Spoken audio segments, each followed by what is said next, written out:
Hello everyone and welcome back to our channel. Today we are going to do another fun and easy experiment. This is a safe and easy experiment you can do at home.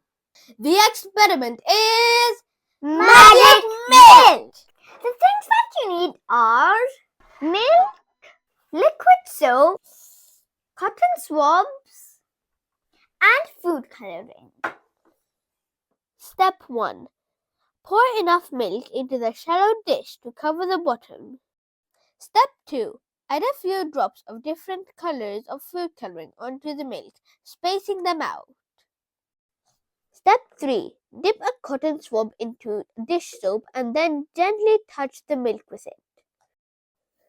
Look at the colors, they're all swirling around.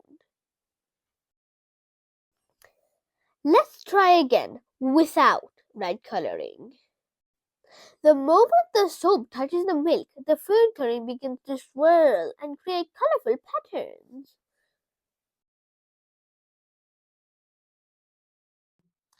Isn't this amazing? Do you know why this happens?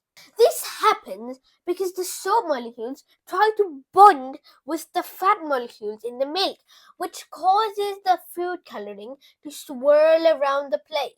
I hope you enjoyed this video. Please subscribe to our channel. Thank you. Bye-bye!